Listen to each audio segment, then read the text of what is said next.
Et puis, depuis le 5 septembre 2021, la Guinée connaît une importante ouverture sur l'extérieur. Les initiatives prises par le Comité national du rassemblement pour le développement ont permis de booster les activités touristiques, des transports et des voyages. C'est en tout cas l'avis d'un opérateur du secteur, Kadiatou Kaba. Si ailleurs les changements institutionnels se traduisent par un ralentissement des activités, en Guinée c'est bien le contraire. Plusieurs secteurs, notamment dans le domaine du tourisme et du transport aérien, ont connu un bon développement. Parmi les raisons figure la reconnaissance par les autorités de la transition des accords et conventions déjà scellés et la lutte contre les mauvaises pratiques de gouvernance. Après les événements du 5 septembre, le boom du côté du tourisme a continué et de plus en plus, de façon exponentielle.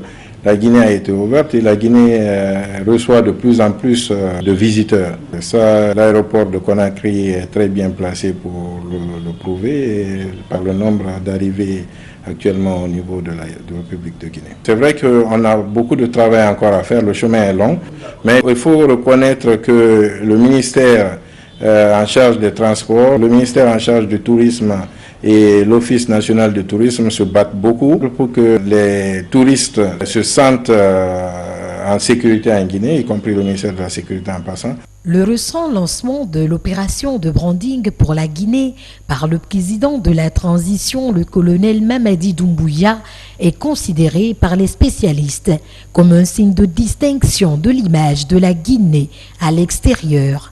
C'est même un esprit d'ouverture auquel des nostalgiques rêvent déjà d'associer le prestige d'une future compagnie aérienne de transport à l'image de la défunte Air Guinée.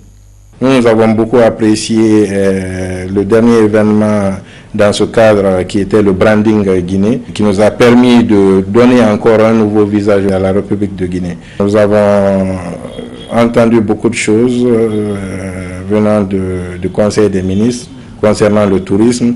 On sait que le président a ça à cœur. Nous voulons juste lancer un appel pour qu'on sache que le tourisme est aussi un levier de développement très important.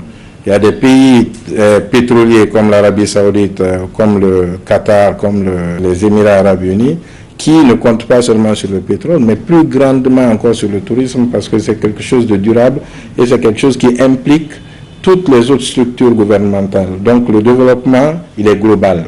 Donc on voudrait que l'emphase soit mise sur le tourisme effectivement et qu'on permette à des compagnies qui se battent comme nous dans ce domaine de pouvoir les aider à propulser la Guinée et vendre l'étendard de la Guinée à l'extérieur. Les opérateurs des secteurs du tourisme et des transports restent reconnaissants au gouvernement guinéen pour les initiatives prises pour une plus grande ouverture de la Guinée sur le monde.